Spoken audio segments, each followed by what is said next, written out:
Hello everyone, Counterspell Hater here, back with another EDH guide. Today we're looking at yet another Jund commander. But before we get into it, please like to subscribe. Thank you for 30 subscribers, guys. I really appreciate that. Keep subscribing, keep commenting. I love the feedback I've been getting here lately. I love getting your requests, which by the way, tomorrow's episode will be a request, and it'll be for Kethis, the Hidden Hand. So be sure to tune in for that. I wasn't able to read my comments while I was at school, and I didn't have anything prepared for Kethis, the Hidden Hand. So I will get to that tomorrow for who requested it. But thank you anyways. And if you want to have one of your requests fulfilled, like a certain style of a commander or a commander that hasn't even been seen here, then be the first to comment on this video. And even if you're not the first, be sure to comment anyways. I love feedback from you guys, and I love to hear from you. I love it when you show the support, so I highly encourage you to do that. Also hit the notification bell, that way you don't miss another one of my videos, and share my videos with other people. Anyways, with that said, let's get into our next Jund commander. Kind of on a roll here. This time it's the Beamtown Bullies. This was an interesting one. This is partially Jund politics, not really. It's Jund Reanimator, but with a twist. Your opponents get your creatures, but those creatures that they get are, well, first they get to choose it, but also it can only be during their turn. But that creature that they get out of your graveyard is goaded and gains haste. So definitely interesting.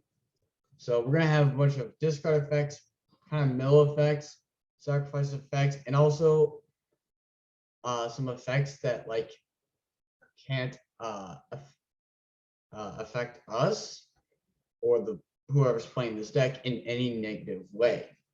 This is more about affecting your opponents, their board states, and everything in a negative way. So let's get started. Jaxus, the Troublemaker, to discard cards and create tokens that are copies of another target creature we control. Lauren, the Diversion, to sacrifice creatures to goad even more creatures. Camber, the Plunderer, for whenever a creature dies, provide us with even more card draw and discard ability. Hunted Nightmare, so this could end up giving one of our creatures Death Touch or someone else's creature, kind of mutually beneficial. Old Growth Dryads would definitely benefit us and other people if our opponent happens to choose it, which they may not, but if it's their only option, then they have to, I believe. Check. Yep. It says puts, so they would put it onto their battle. So your opponent would put this onto their battlefield, and then everyone else who wasn't that player, included, which would include you in that case, would be able to ramp. Dire Fleet Ravager could decimate life totals. Phyrexian Ragger Miner draws them a card and they lose a life. Can also help you. Burglar Rat, since it causes each opponent to discard a card, this is great because this can make you discard a card as well. Impervious, something like Impervious Great Worm, which is an amazing attacker for us, well, not for us, but for our, more than anything, our opponents to reanimate and swing at someone else that isn't us. Ulamog's Crusher, So now we've got some. So at first I was thinking, what would I use? Yeah, I definitely recommend Eldrazi or like cards with Annihilator, since it targets the defending player. So Ulamog's Crusher, Artisan of Kozilek, Breaker of Armies, also like things like that. Creatures that like have to be blocked. Bane of Bala Jed, I think it is.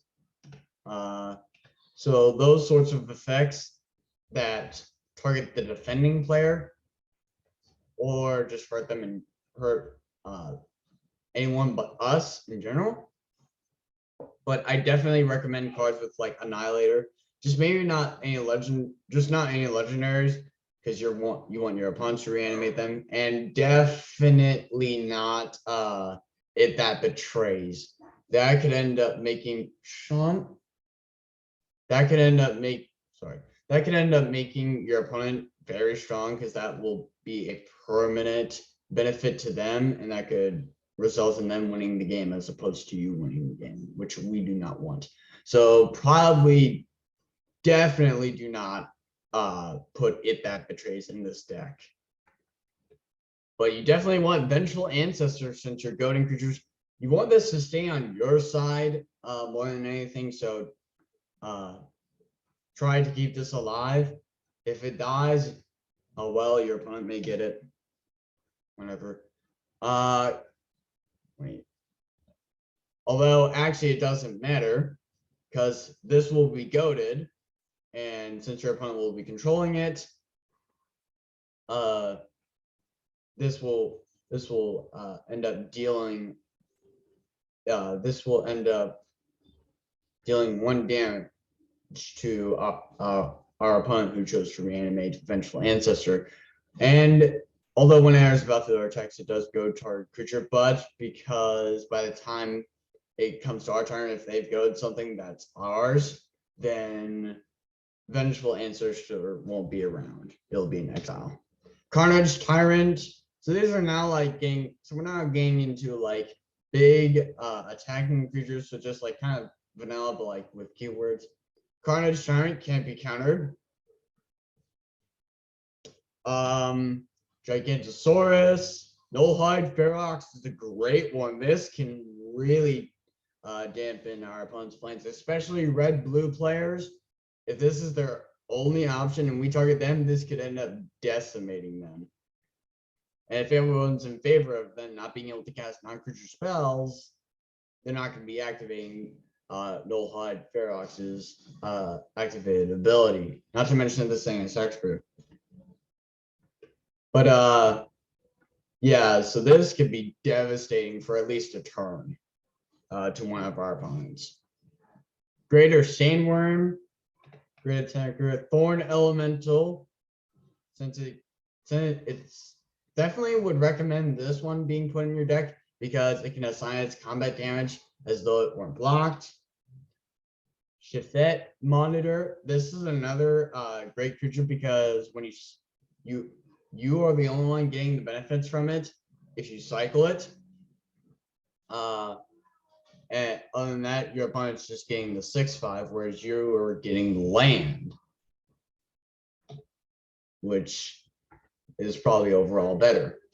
Titanus Rex could just not end the game, but definitely end up killing someone that isn't you, of course. Fiend Artisan to help us find big bad creatures, or find like bigger creatures slowly. And definitely could end up being a great creature that our opponent could end up sending at one of our other opponents if they choose to reanimate Fiend Artisan from our graveyard when we activate our commander's ability. Because most likely, I mean, with how much mill and graveyard synergies there are these days, I mean, there's a pretty good chance you're going to be next to a green-black player, and you know what that means. Rampaging Ferocidon. This means that every time your opponent reanimates something from your graveyard, they're going to be ticked for 1. Or if they even play a creature in general. So not only does this hurt our opponents as they reanimate creatures, but this can really hurt like army players. And players can't gain life. That's another thing. Ancient Bronzodon. Not bad. Rotting Regisaur. We want to keep this alive so we can discard cards. Lord of Extinction.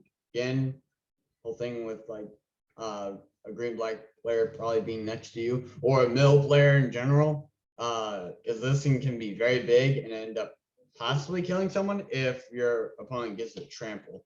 Rampaging Bronzodon. This is for land players. So this could end up killing someone. Zendikar Incarnate, same thing. Darksteel Juggernaut for artifact players. So what I would recommend is like putting these types of creatures in here for like different types of players that you may be going against. So like Incinerator Sorcery players, Landfall players, Artifact players, Golgari or like mill players. You know, have at least one creature for each like kind of, I guess, card type playstyle. Enchantment players. So like Darksteel Juggernaut, Zendikar Incarnate, and Lord of Extinction, but not something like Izoni, Thousand Eye, or Avenger of Zendikar. Definitely not those, because that's more things your opponents get to swing at you. That's like permanent benefit, and we don't want that for our opponents.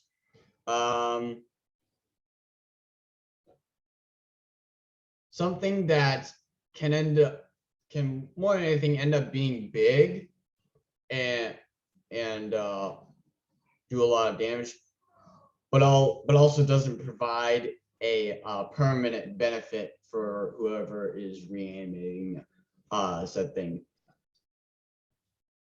So definitely would recommend these cards in this deck, so that way you're prepared for those types of players, so that you can take advantage of their, in other words, take advantage of their play style. Is what I'm trying to say. I'm just making it more convoluted. Anyways, we should move on. Charging Tuscadon, another great attacker, because of its text. I mean, dealing double damage with trample. It's not double strike, but it's kind of close. Angrath's Marauders could kill someone. Be careful with this, because your opponent could turn around and send this at someone while they send everything else at you and kill you. Bonded Horncrest. Pretty much forces your opponent to attack with something else. Sunbird's Invocation is in this deck to help you find even more creatures so that they can die and that you can have your opponents reanimate them and be goaded. Altar Golem for army players. Definitely a great creature. Leveler. This is kind of a counter to mill. This can be a counter to mill decks. Well, in fact, this can end up, well, what I should say is this can end up killing someone or winning them the game if they have Jace out or something. But with the Leveler here, what you could do is like end up discarding it or milling it, and then slowly you whittle away at the options for your graveyard. And if your opponent isn't able to like remove it from your graveyard or like give them themselves more options by milling you or having you discard cards, then they're screwed, because you could, well, one of your opponents is, because all you have to do is tap your commander and then choose someone, and then they'll get Leveler no matter what, because that'll be their only option. their deck will be exiled from the game, like their entire deck, and that could end up killing them because then they'll die from drawing to an empty library. So definitely an interesting card, but it could end up winning your opponent the game if they have Laboratory Maniac. So be careful with timing as well. But definitely a great card. Great or good to help us draw cards and sacrifice creatures and discard cards. Zyatour the Incinerator, give us treasure tokens to cast even more creatures that we can sacrifice and fling them at our opponents. So we can end up dealing more damage. Nessian Wild's Ravager is an interesting one because of Tribute 6. So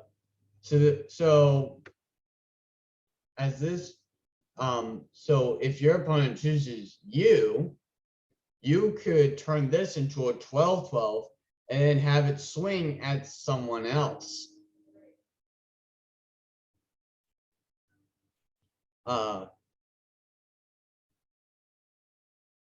But that they would have to choose you. If they don't, then this could end up fighting one of your creatures and killing them if the tribute cost isn't paid.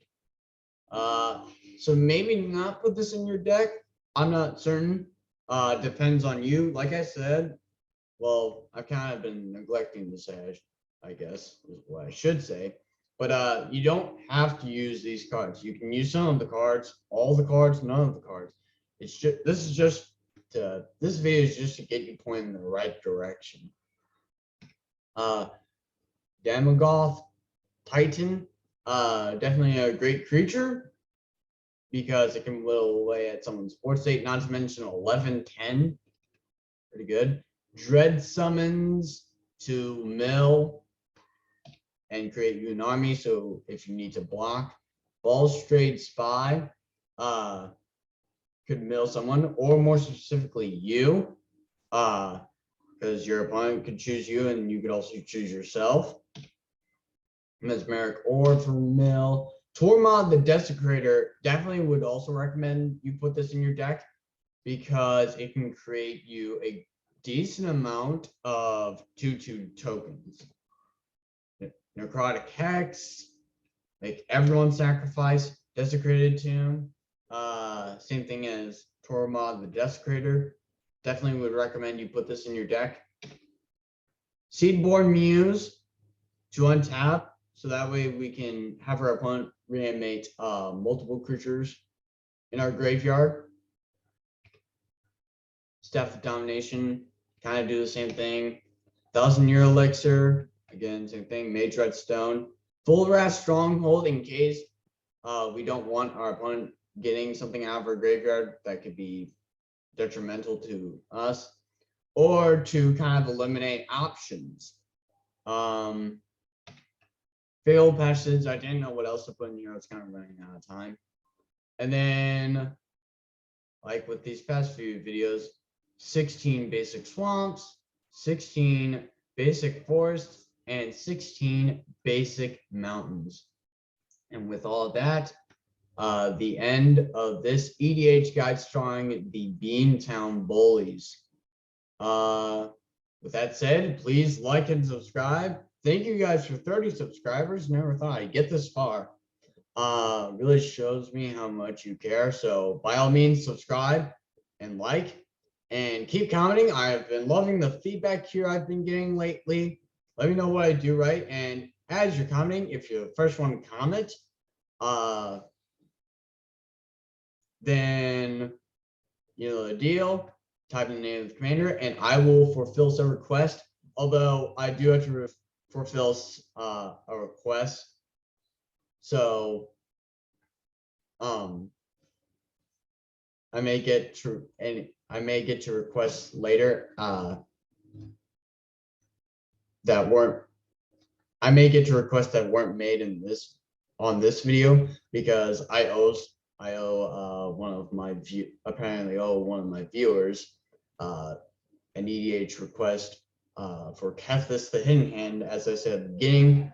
So, but I encourage you to comment anyways, regardless. of these situations. And hit the notification bell. That way you don't miss another one of my videos. And don't forget, share this video along with other videos found on my channel with other people. And I think that's it. Thank you guys very much. Have a great day.